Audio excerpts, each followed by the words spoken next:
From Nairobi to Kakamega, Kericho to Kiambu, this is Prime Edition, and here are the highlights.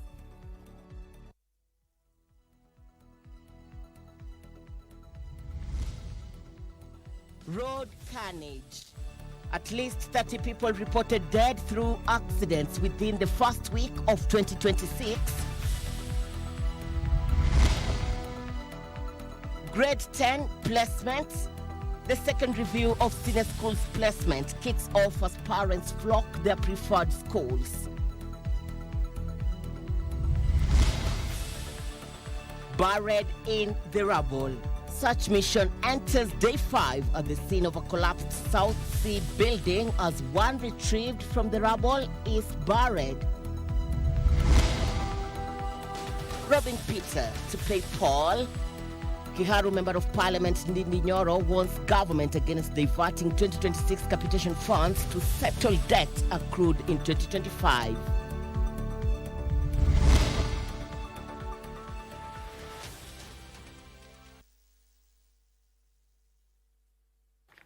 Good evening and a very warm welcome to the broadcast coming to you live from Nairobi, Kenya. This is Prime Edition. I am Muchuma Odim. My colleague Tom Boyer will be with us next week. Our sign language expert tonight is Caroline Jeroge. Do interact with us on all our social media platforms at KBC Channel 1 on X, Facebook, and YouTube. We begin with our lead story compiled by Yusuf Farah.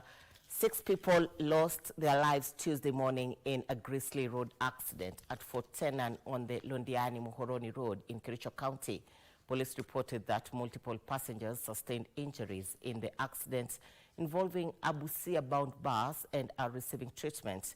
Elsewhere, families of 9 people who perished in an accident near Karai Center in Naivasha on Monday are blaming the Ministry of Transport for the rising cases of fatal accidents. They were speaking during the identification of the bodies. The painful process of identifying loved ones who lost their lives in the Monday accident has kicked off at Naivasha Sub-County Hospital morgue. Families are having a difficult time processing the reality of a life without their kin. This even as some of the survivors of the accident that claimed 9 lives pointed at negligence from the driver. Right from the word go tukianza kuenda, he was driving recklessly. So people are trying to shout, kumwambia ache at least I drive pole pole, but we reach safe. But he was ignorant. People shouting, but an act haski anything. The Ministry of Transport is being urged to take stern action against motorists found contravening the law to prevent further losses of lives in what is fast becoming a gloomy start to the year. Kwa nini hapa Naivasha tu peke yake Naivasha? Watu wamekufa hapa Naivasha. Sitani kama yeye mwenyewe amekuja kwa police station akaangalia makari zenye zimefanya ajali. Hapa Naivasha tu peke yake. Kwa nini asifuatilienge hii maneno? Na kwa nini asichukue makari mapofu atoe kwa barabara na wale watu walevi? Lia tu mjukuu wangu mimi nimempoteza.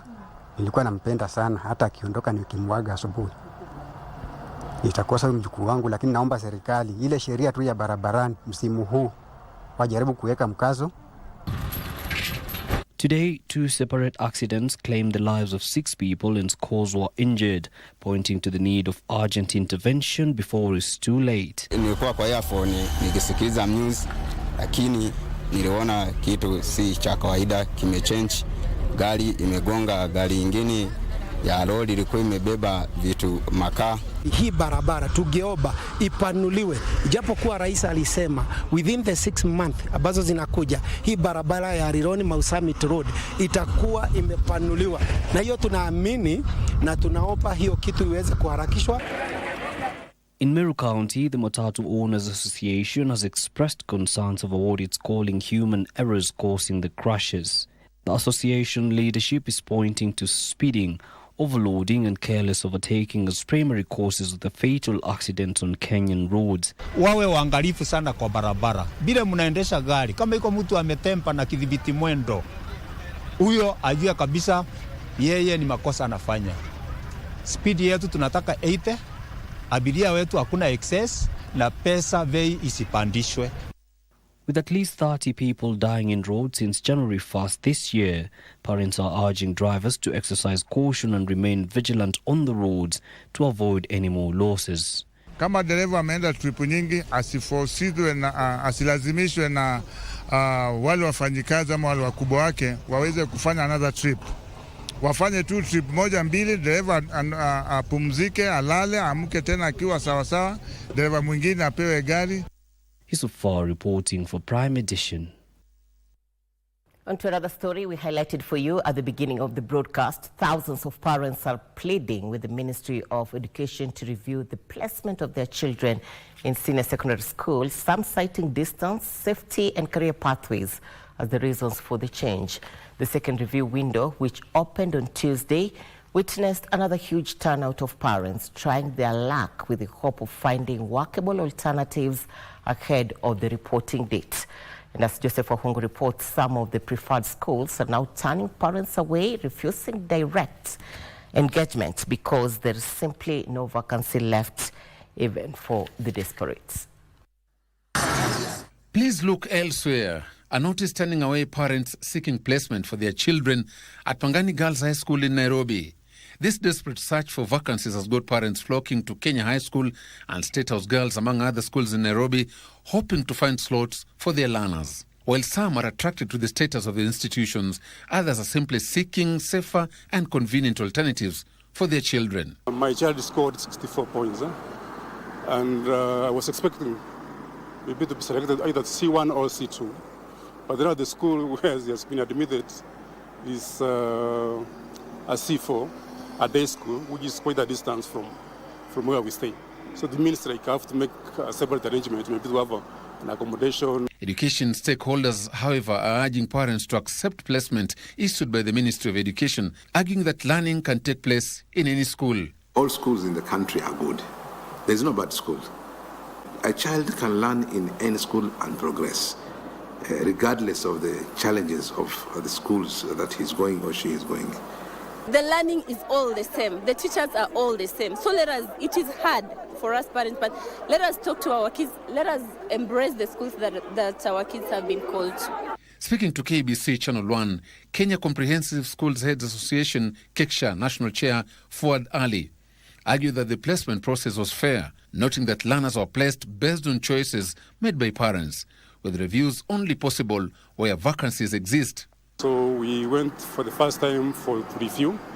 Then after that was not successful. We were told by the head teacher that it was not successful. So that it was rejected. So we were again to go back and try within from today up to 9th, the second time. But again from the ministry we got the communication that parents can go and start looking for schools for their kids. So that's why we came to this school. It is a wish of every parent maybe to say, I want my child to go to Starehe, I want my child to go to Alliance. But we cannot take all of them to Alliance, to Starehe, to Kenya High, and so forth. I want to believe that me and you never went to the so-called national schools. But here we are today, holding very senior positions. School heads have welcomed the timely disbursement of capitation funds, saying it has enabled seamless resumption of learning. On staffing, KECSHA Chair Ali has confirmed that the Teacher Service Commission has posted intern teachers, particularly to support junior and senior school transition under CBE. Schools open without any problems. Children have reported to school and learning has started taking effect as from yesterday. We started receiving our capitation last week on Friday, just before the schools open. And by yesterday, Monday, all schools in the country had received capitation, both for junior schools and for primary, the FPE. He also addressed concerns around infrastructure, saying most schools are now adequately equipped to handle grade 10 learners. On learning materials, Ford Ali assured parents that textbooks are already in schools. Joseph Wahungu for Prime Edition. From grade 10 placements to career pathway guidance, education stakeholders have renewed calls for the establishment of a career pathway counseling department at the basic learning institutions as a viable solution to the confusion surrounding pathway selection among learners under the competency-based education. And as Weekly for Catch reports, the stakeholders argue that learners at the basic learning institutions as well as their parents are not informed enough to determine the appropriate pathway on their own. There is a glaring gap in the new competency-based education, inadequate knowledge of the learning and career pathways for learners. Parents and trade unionists argue that junior school learners are too young to decide their career pathways and need the guidance of qualified career counselors. Remember, now we are giving these children this opportunity to choose a pathway at this tender age. And maybe we also depend on their parents to also give them direction. Some parents are not informed. We are saying and we are repeating that issues of career is very paramount. And the TSC and the ministry should have long time ago put career masters or posted career masters. That's not what we are currently having in schools. We are currently having problems in terms of careers. They say the majority of parents are not informed enough about the new education curriculum and the existing pathways, hence cannot adequately guide their children. What hope do we have that this KJSA, a 14-year-old, you have chosen for him STEM? The very fact that he has passed mathematics does not mean that this student is destined to be a doctor. This student could be going to be a good comedian. So even someone to give them this counseling, like, you know, this is your direction, you can go the comedy direction. You know, whatever you're doing right now, you can go the pilot direction. To solve the puzzle, the stakeholders are recommending the establishment of a career pathway department at the basic learning institutions to guide learners on career pathway choices before they transition from junior to senior schools. Let us have a career department right from primary where we can sensitize these people and sensitize the parents. Presently, the career pathway guidance role has largely been left to the teachers, whom the stakeholders argue need to be retooled if they are to discharge the mandate adequately.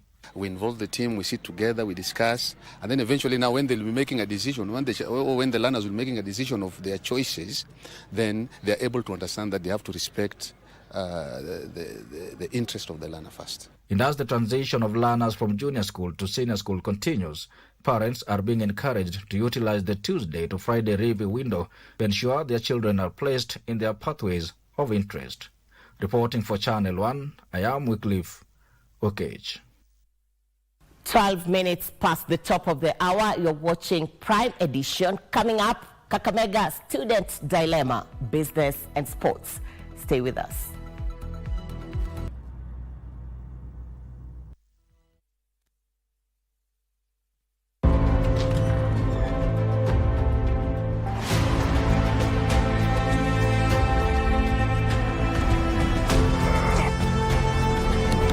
President, Dr. Chiang got shot. Huh? Never asked anyone to cut corners, and I never will.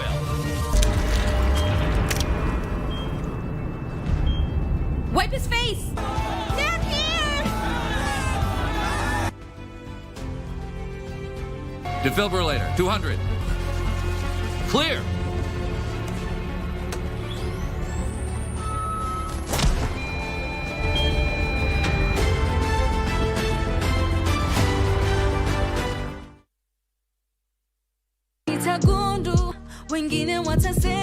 Mbona unatoa bandage?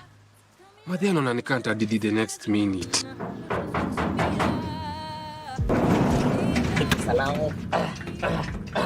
The two of you get out. Tupitie kesho usi. Unajua nafaa niende nishughulikie mokoro wangu. Wapi failure number 1? Amesema hataki. Malipo ni mazuri. Mbona unakaa uko deep in thoughts? Ni historia ya dadi inanipatia stress. Imekuwa too late. Twende, you are a man. Ulifikiria juu ya ofa yangu? Mimi sioni nikipiga hii mboka. Mali hii imetoka kuna nyingi sana. Kama wananiita gundu wakita.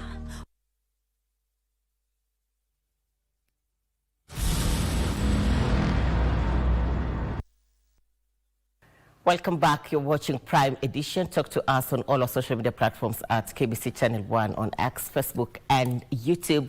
We now turn to Parliament. Kiharu, Member of Parliament Ndini Nyoro, says the government may be forced to find alternative sources to fund the education of learners in senior secondary school if a 22.5 billion shillings debt accrued in 2025 is settled with the current disbursement. The legislature argues that once the debt is settled from the 26 billion shillings capitation released this year, it will leave only 3.5 billion shillings to share among the learners.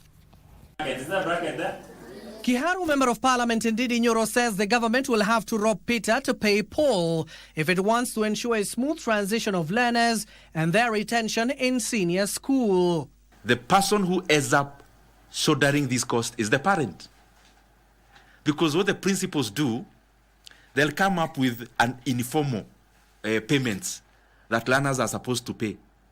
The Kiharu Member of Parliament argues that senior secondary school learners are only entitled to 109 Kenya shillings per learner for the first term if a 22.5 billion shilling debt accrued in 2025 is settled with the current disbursement. This 26 billion shillings is for which term? And this is a very consequential question, even the principals are asking. Because by the close of the academic year of 2025, the government had arrears of capitations for only senior secondary in day schools of 22.5 billion Kenya shillings. And therefore it means the government only released 3.5 billion shillings for the first term, which amounts to around 109 shillings per learner in our senior secondary schools. Head teachers say that capitation was reduced to 15,384 shillings, despite the ministry affirming that each learner will be accorded 22,244 shillings in the 2026 calendar year. Serikali nayo imesha kuja na ikasema capitation ni 22,244. Lakini ile pesa walituma katika mashule zetu last year ni shilingi 15,000 na mia kidogo hapo juu. So, kulingana na hiyo inaonyesha ya kwamba principals walifanya bajeti na BOMs na wakabaki na deni ya 6,870 per learner or thereabout. So, kila Mkenya anafaa kufanya ni kutarajia serikali iajibike na ifanye vile inafaa. And by the time you are going to the midterm, we expect the government to have sent the real money for this term. Failure to which we are going to mobilize all the Kenyan parents to demand what is their right. And their right is that they pay taxes. Free basic education has been there in Kenya. Meanwhile, Senate Minority Leader Stewart Mazayo has called for a candid internal dialogue within the Odim Party to address the ongoing disagreements that have disrupted the party. Kifo cha baba Raila Amolo Odinga kimefanya sisi kama wale vifaranga ama ndege tunaruka pande mbalimbali ambapo kwa wale wafuasi wetu wa chama cha ODM kimeleta sintofahamu nyingi. This as leaders from northern Kenya, led by the Dab Member of Parliament Farah Maalim, have castigated DCP party leader Rigathi Gachagua for spewing ethnic hatred towards the Somali community in the country. His attacks on Somali-owned businesses are born out of jealousy, envy, and hatred. They amount to ethnic profiling, misinformation, and deliberate attempts to divide Kenyans. Abdiaziz Hashim for Prime Edition. As grade 10 students prepare to transit to senior secondary schools across the country, a student from Muluka village in Buyaka Ward, Mumias West constituency, is uncertain whether her dream of continuing her education and becoming an orthopedist will be realized after a life-changing accident. Elizabeth Okune, a former pupil at Emuberi Primary School, fell from a tree in November 2024 while in grade 8, and since then she has been unable to walk and forced to stay at home. Elizabeth Okune now moves on a wheelchair after falling from a tree.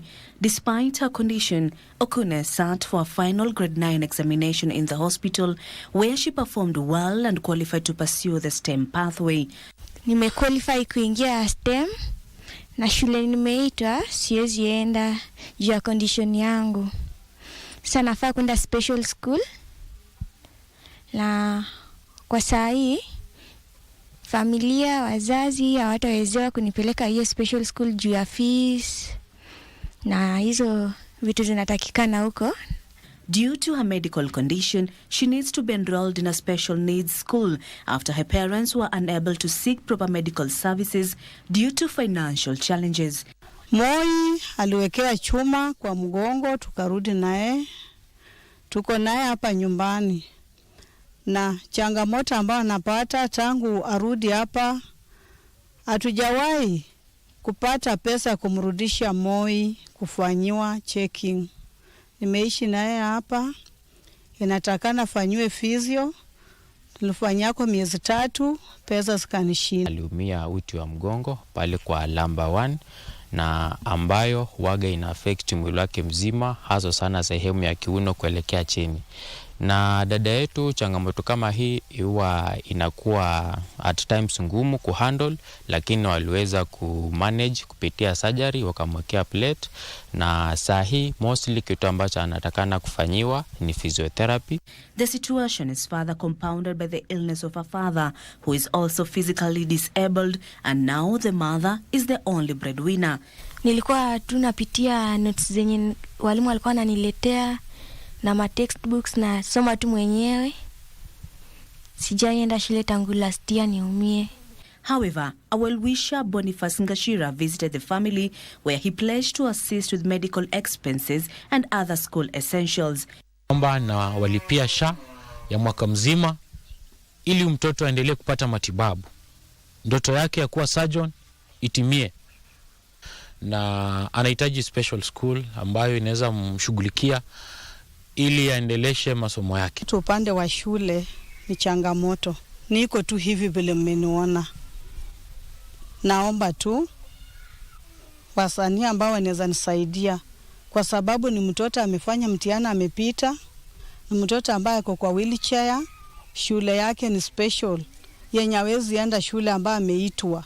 However, the family is still appealing to well-wishers for financial support to take their daughter to the hospital and also enroll her in a good senior school. Kasi Chenamasha, Prime Edition.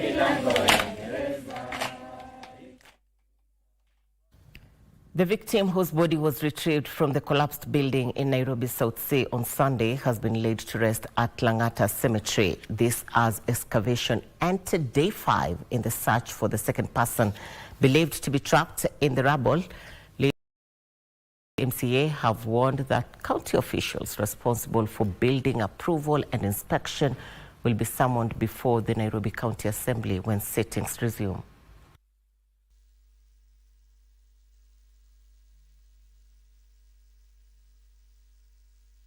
Vile mnavyojua Waislamu waweze kuwekwa sana, ndio maana leo ndugu yetu amezikwa. Tungetaka hata hiyo akipatikana tupate nafasi ya kumzika kama ako hai. Ni ngumu sana saa hii kwa sababu ya muda, sio mambo ya search and rescue saa hii. Sasa ni kupata tu vile hali yako. I've already written a letter to the governor, and then when we open the assembly on 14th of February, we're going to summon the CEC planning, chief officer, directors, all of them. I've even written a letter to DPP, Director of Public Prosecution. Let the investigation be done, because something like this to happen. What about if it was a school day? Is Kongoni Primary School here? If it happened, if it was a school day, I think leo tumkuwa na janga kubwa sana. As we noticed this morning, that road, the access road is inaccessible to pedestrians, to other users. We hope something will be done to make the place free. And if there are any institution or institutions that are affected as a result of the accident, let government act with speed to facilitate operation and normal life to commence. On to security concerns, the government has reiterated that it will stop at nothing less than achieving a lasting peace and eliminating the alcohol and drug abuse menace in the North Rift.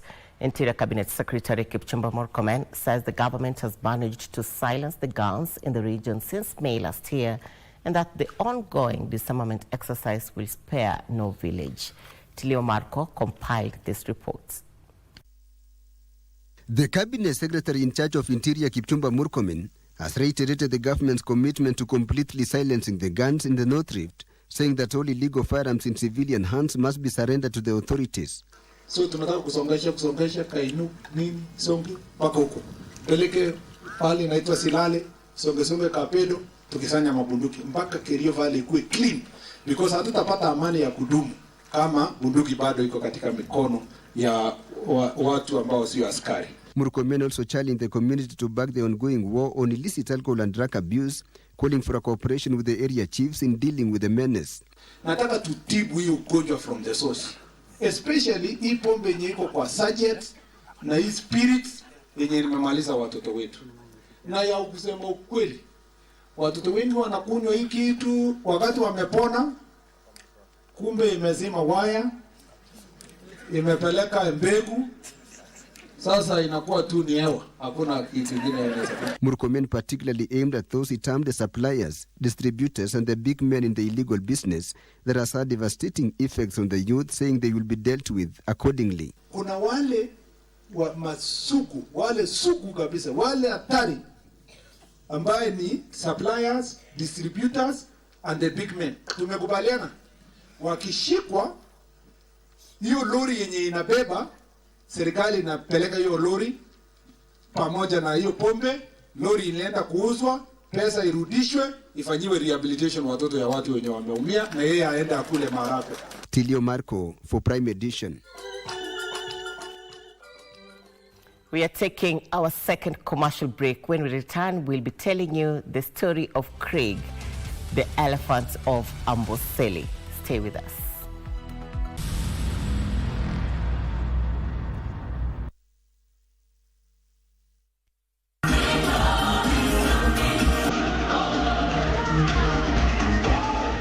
It's art, it's culture, it's fun, it's attitude.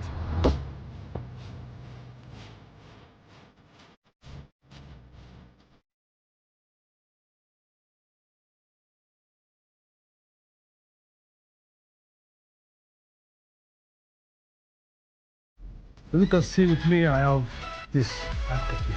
And is it really a handkerchief or is it? My name is Kevin Kasioki. Please join me each and every Friday at 8 p.m. only on KBC Channel 1.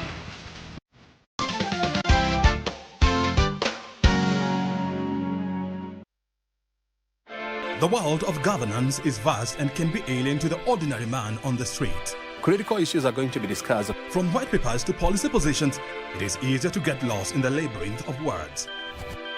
Inside Government takes you to key global metropolis where critical decisions are made and where policies are crafted. We interview policymakers and senior government officials to highlight and enumerate government policies and projects. We take a deep dive into the underbelly of complex red tape to demystify policies across the country, across the world. Join me, O'Brien Kimani, on Inside Government, only on KBC Channel 1.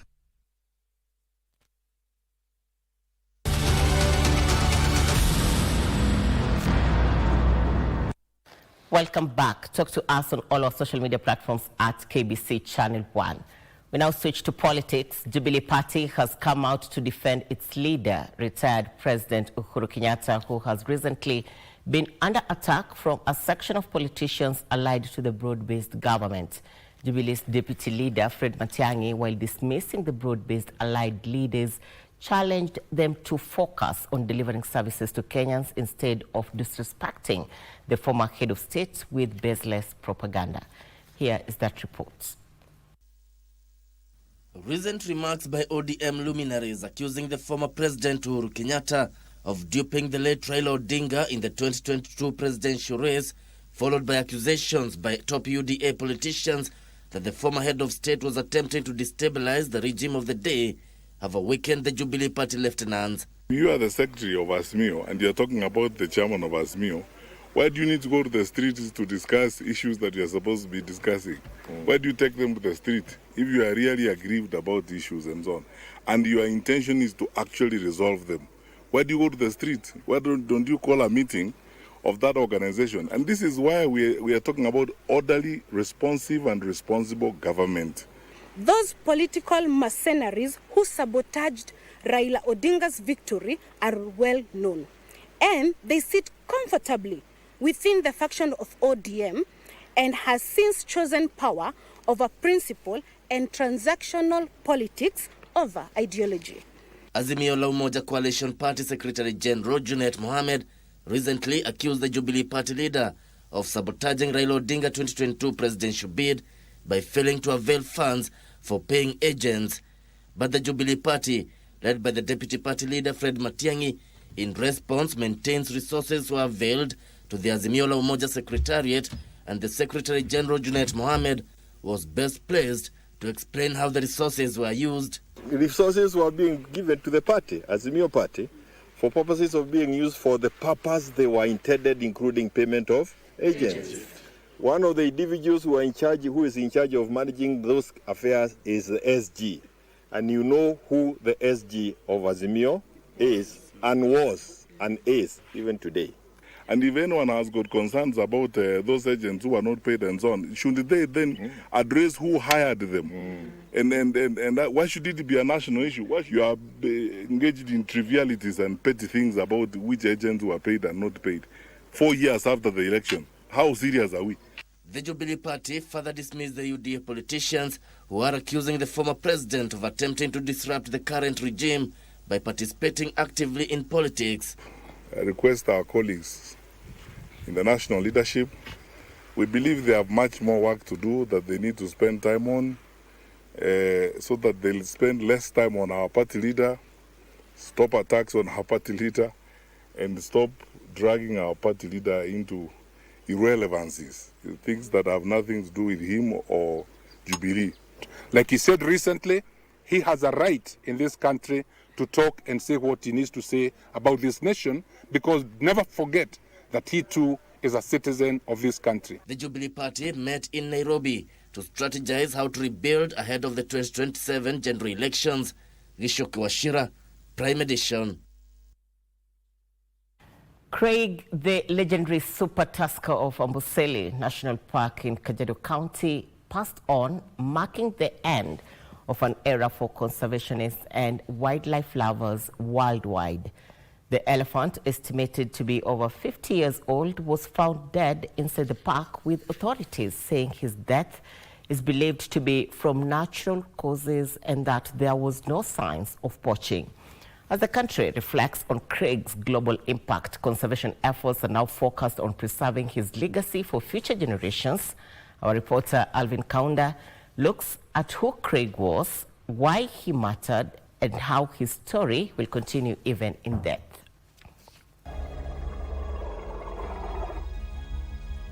A great giant has fallen, but his story is not ending. For decades, Craig walked the plains of Amboseli National Park, calm, commanding, unmistakable. One of Africa's last remaining super tuskers, his massive ivory nearly touched the ground. Estimated to be over 50 years old, Craig survived decades of poaching that wiped out many elephants like him, becoming a living symbol of conservation success. Authorities say his death is believed to be from natural causes. His carcass was found inside the park with no signs of poaching, a key reassurance in a country still fighting illegal wildlife trade. Conservation efforts are now focused on preserving Craig's legacy, ensuring future generations will still come face to face with the giant who once ruled these plains. Today, fewer than 30 great tuskers are believed to remain across Africa, most of them in Kenya, a reminder of just how fragile this legacy is. Craig may no longer walk in Amboseli, but his story will continue to stand, calling for the protection of the giants still left behind. For KBC, I'm Alvin Kaunda. Let's now switch to the corridors of justice. The Chief Magistrates Court at Milimani has granted the Directorate of Criminal Investigations 21 more days to hold Eric Kamande Mudhoni, the man accused of killing Dickson Gitonga Muriuki, popularly known as Kanyeri, in Nairobi's Ngara area. Details are in the scales of justice. The investigating officer told the court that the deceased was attacked near Tsunami Footbridge in Ngara on August 15, 2025, after being intercepted by a group of allegedly included the suspect, who struck him on the back of the head with a sharp object, causing fatal injuries. The suspect was arrested on January 5, 2026, with the help of members of the public and booked at Central Police Station. The investigating officer said he needs 21 days to complete investigations, recover the murder weapon, trace accomplices still at large, and prevent the suspect, who has no fixed abode, from absconding. Your Honor, due to the nature of the said offence, we kindly urge this Honourable Court to grant us the number of days that we requested. The court found the reasons compelling and granted the application, setting the matter for mention on January 27, 2026.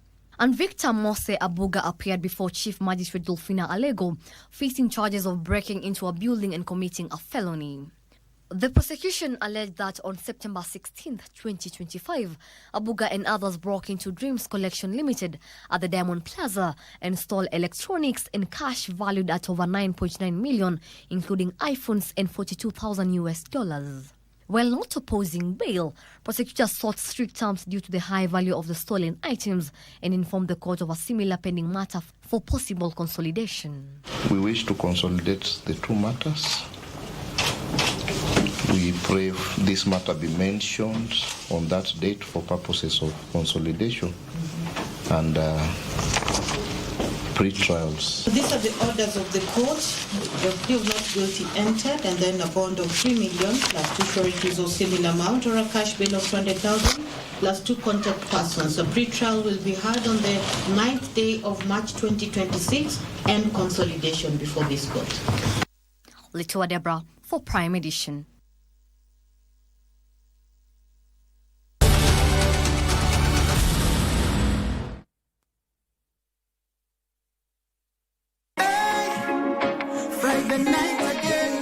Greetings in the name of the Most High, Jah Rastafari. My good name is Marley Moses, the positive warrior, alongside... Yes, sir, DJ D-Rage, the baddest. Each and every Wednesday from 10 p.m. on KBC Channel 1 TV. Tunakuletea the biggest reggae party in 254 in a yard extra. Extra niceness of reggae music. Extra dose of entertainment. When the thing is nice, we have to do it twice.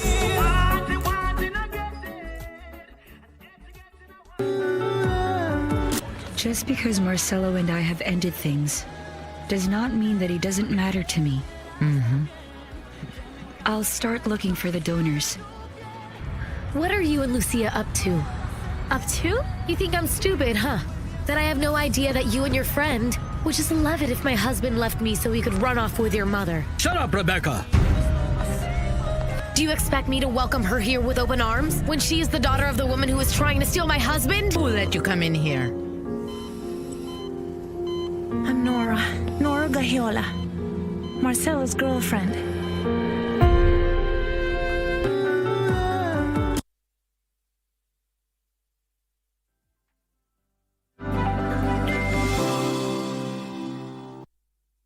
Welcome back. In business, the High Court has stopped importation of 250,000 metric tons of duty-free rice until 29th of this month, when a ruling on the matter will be delivered.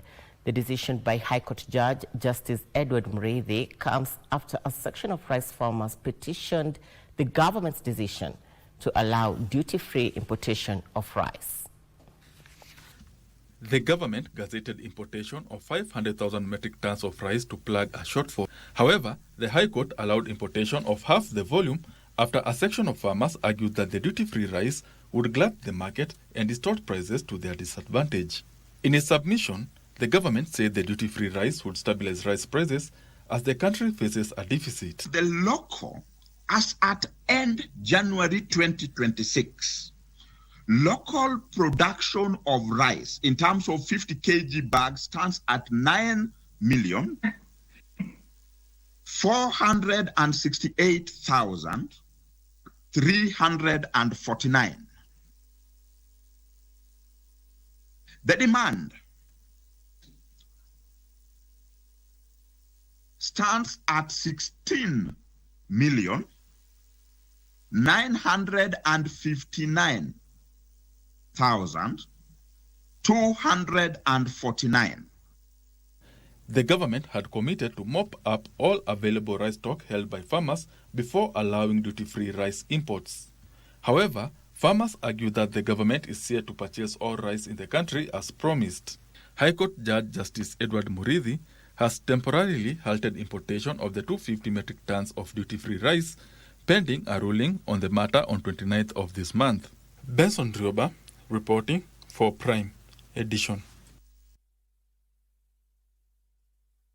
Onto a story compiled by Trevor Ngendo. Business activity were at the second highest in 4 years, fueled by stronger customer demand, improved supply chains, and renewed business confidence, even as inflationary pressures began to pick up. The latest Stanbic Bank Kenya Purchasing Managers Index shows that business activity, sales, and employment recorded a robust growth in December 2025. Kenya's private sector closed 2025 on a strong footing, supported by higher customer demand, increased business activity, and the fastest employment growth in more than 6 years, according to the latest Stanbic Bank Kenya Purchasing Managers Index. The PMI posted a reading of 53.7 points in December, remaining firmly above the 50-point threshold that separates growth from contraction. Alongside November's reading of 55, the final 2 months of 2025 marked the strongest private sector performance in 4 years. Business activity expanded sharply as firms reported higher orders, supported by improved tourism, strong advertising, and resilient demand. Sales volumes rose for a fourth consecutive month, with companies citing affordable pricing, improved cash flow, and increased travel as key demand drivers. Employment recorded its fastest growth since November 2019, reflecting strong hiring across most sectors, particularly construction. Meanwhile, backlogs of work declined for the 7th straight month, attributed to improved operational capacity and efficiency. Purchasing activity also strengthened, with firms increasing input purchases for the 3rd month in a row to build inventories and secure supplies. Supply delivery times improved markedly, reaching their fastest pace in over 4 years, supported by better supply chain conditions and heightened vendor competition. However, inflationary pressures showed signs of returning, with input costs rising at the fastest rate in 4 months, driven by higher taxes, fuel, and raw material prices.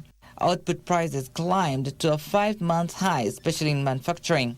Stanbic Bank economist Christopher Leglisha warns that rising costs could fuel inflation in coming months, even as firms remain confident about growth in 2026, driven by investment, diversification, and marketing. Trevor Ngendo for Prime Edition. From thriving businesses to Nyota disbursements, young people drawn from 27 counties are set to receive 25,000 shillings under the second phase of the National Youth Opportunities Towards Advancement, or commonly known as Nyota. MSME's Development Principal Secretary Susan Mangeni says disbursements will be made between Thursday this week and Friday next week to the beneficiaries.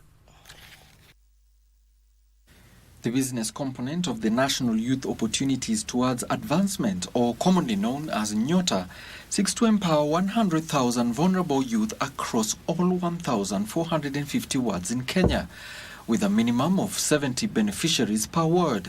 The first disbursement of the business startup capital was done on the 7th of November 2025 for those in the counties of Kakamega, Vihiga, Busia, and Bungoma. Here, 12,155 beneficiaries received the first tranche of 25,000 shillings each, of which 3,000 was allocated to savings. In a statement, MSME's Development Principal Secretary Susan Mangeni says the Nyota Project Business Startup Capital Disbursement and Mentorship events will be held on Thursday this week in Eldoret, bringing together youth from the counties of Uasin Gishu, Elgeyo Marakwet, Nandi, Trans Nzoia, Turkana, and West Pokot. On Friday this week, Nakuru will host Nyota beneficiaries from the counties of Nakuru, Narok, Bomet, Kericho, and Baringo. On Monday next week, Nanyuki will host a youth from the counties of Laikipia, Isiolo and Samburu. On the same day, Nyeri will host Nyota beneficiaries from the counties of Nyeri, Moranga, Kirinyaga and Nyandarua. On Wednesday next week, Meru will host Nyota beneficiaries from the counties of Meru, Tharaka Nithi and Embu. Machakos will on Thursday next week host youth from the counties of Machakos, Kitui and Makueni. And finally, on Friday next week, Nairobi will host Nyota beneficiaries from the counties of Nairobi, Kiambu and Kajiado. Close to 50,000 beneficiaries will receive a deposit of 22,000 shillings in their Nyota Pochi la Biashara wallet, with an additional 3,000 shillings deposited into the Haba na Haba savings account under the National Social Security Fund.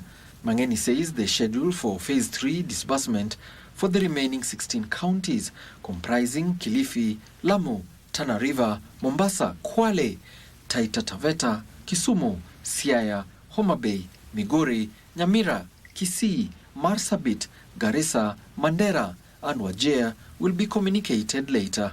Alanauko, Prime Edition.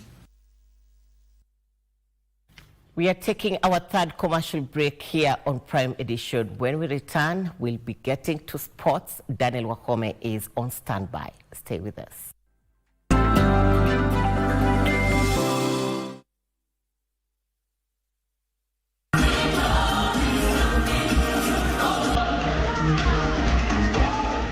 It's art, it's culture, it's fun, it's attitude.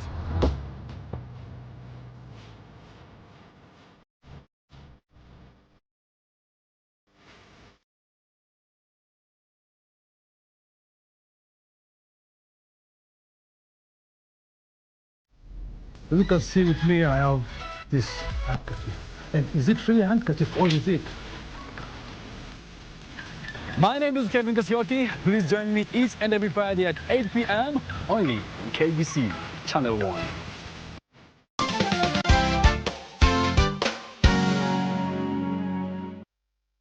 The young generation awakens on Y254, the leading youth TV station in Kenya.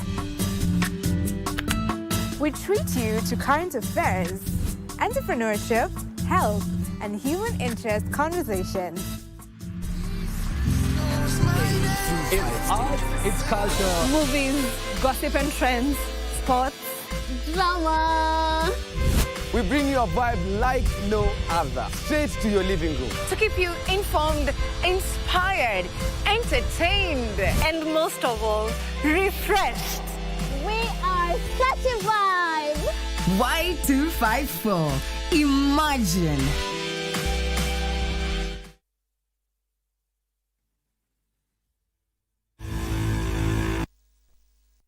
A very good evening to you. My name is Daniel Wahome and welcome to Prime Edition Sports. Now, Gor Mahia have moved back to the top of the FKF Premier League table after beating Kariobangi Sharks by 4-1 in the only game played today. Gor Mahia, who began the day in fourth position, opened the scoring in the 20th minute through Ben Stanley. And on the stroke of half-time, Ebenezer Adu Kwao netted the second as Gor went into the break 2-0 up. 12 minutes into the second half, Kariobangi Sharks pulled a goal back, but their efforts for a comeback were halted in the 83rd minute when Kogalo guaranteed themselves 3 points with the third goal scored by Samuel Kapen. Felix Oluoch scored the fourth to move Gor 2 points clear of Kakamega Homeboys, AFC Leopards and Tusker FC, who were second to fourth respectively.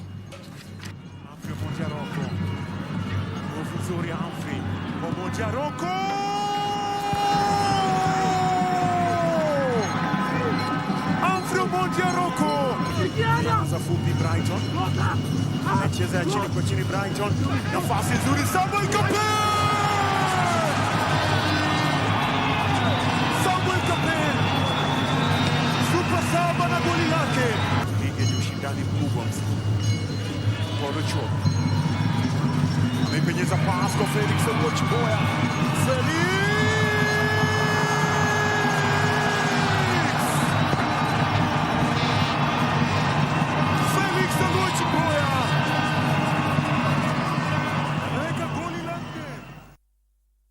And the second batch of Team Kenya to the World Cross Country Championships departs tonight for the United States, ahead of the 46th edition scheduled for this Saturday in Tallahassee, Florida. The first batch, comprising the under-20 athletes, left last night for the championships, where Kenya will be aiming to defend the overall title they won last year in Belgrade, Serbia. Dan Wendwa has a story. The national team has been training at the Kigari Teachers Training College in Embu before they moved to Nairobi. They are captained by Daniel Simeo Mbenyo, who believes the squad is ready to compete at the highest level as per their preparations.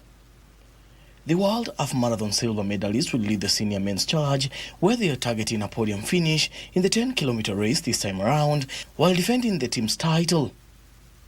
Ebenyo headlines a strong men's lineup that includes rising star Ismail Kipkirui, Edwin Bed, Robert Koech, Weldon Langat, Shadrach Koech, Dennis Kemboi, and Kevin Chesang. As we are gearing up for the World Cross Country Championship, we are ready. Because we have worked hard and we have worked for it. We are very excited to be there, and I think we can be happy when we stand at the start line. Yeah, and we can't promise anything, but through the hard work that we have gone and in the training that we have done, I think by the glory of God, we shall achieve. In the senior women's race, Kenya will be seeking a third straight title after victories by Beatrice Chebet in the last two editions.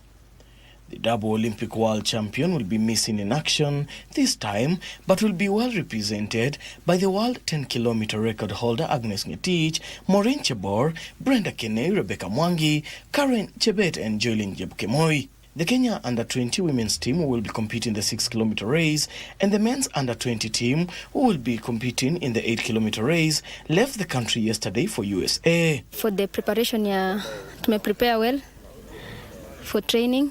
Now we are ready to go and fight and to bring medals, and we defend our title.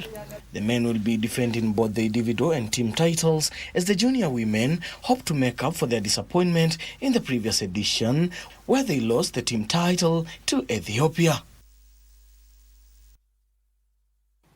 And the Kenya national pool team for the upcoming All-Africa Pool Championship, set for February 2nd to the 8th in Durban, South Africa, has been named. The Kenya Pool and Billiards Federation, KPBF, selected the team after the national trials held earlier this month, bringing together the country's top male and female players in a competitive merit-based process. 6 men and 6 women were named to represent the country in the black ball category, and they include, among others, Collins Tuwei, known as CT, Patrick Mwangi, Noah Esekon, Fahad Farah and Danny Njane. The ladies team has, among others, Penina Rose Njoki, Jackie Githinji, Wairi Wairegi and Diana Masharia. KPBF will fill full men's and women's teams alongside individual categories who are expected to make a strong mark in the African Premier Pool Championship in Durban. A lot of even middle-aged and old players. It's an all-across sport. We are happy that this year, pool was one of the events during the Jamhuri celebrations, Magical Kenya Mice Week celebrations. And a very important thing happened. The winners of that pool competition were awarded by the Kenyan president himself. It feels nice in the moment, but it's also like now you're carrying a whole nation behind you. It's no longer an individual thing. It's, it started as a passion. I started playing pool as a hobby. Now I am actually doing it professionally. And now being in the team gives you more responsibility.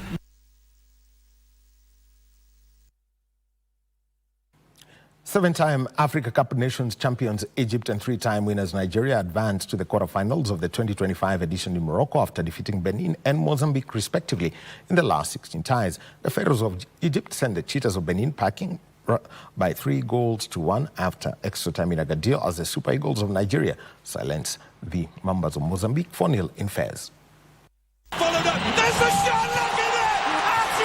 Egypt, who are chasing a record 8th title, did not, however, have it easy against Benin, who went down fighting in their quest to reach the quarterfinals for the second time. They thought they had taken control of the proceedings in the 69th minute through Marwan Atia, but Benin leveled matters through Jodel Dosso in the 83rd minute to send the match into extra time. Yasser Ibrahim decided enough was enough to give the Pharaohs the lead once again before Mohamed Salah put the results beyond doubt in the remaining half. Egypt will now face the winner of Ivory Coast and Burkina Faso in the quarterfinals on Saturday.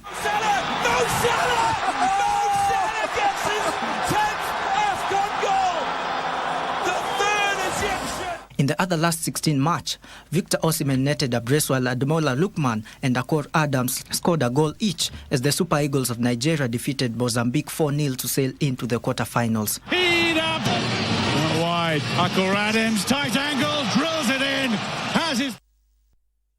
Well, from the matches being played, Algeria through to the quarterfinals after defeating the Democratic Republic of the Congo by a goal to nil in a match that has just concluded. So Cote d'Ivoire, Burkina Faso is the last of the round of 16 matches, kicks off in about 5 minutes. And, well, let's take a look at the defending champions Cote d'Ivoire, Burkina Faso meeting in the final tonight of the 2025 Africa Cup of Nations, with the winner joining already qualified 7 teams in the last 8 of the tournament in Morocco. 3-time champions Cote d'Ivoire are looking for their 4th continental crown and are up against Burkina Faso, who are looking to move a step farther than their best performance in 2013 when they finished runners-up. Ranked 42nd in the world, Cote d'Ivoire topped Group F with 7 points, having won 2 and drawn 1 of the 3 matches they played in the group stage. Burkina Faso, ranked 62nd in the world, finished 2nd in their group behind Algeria.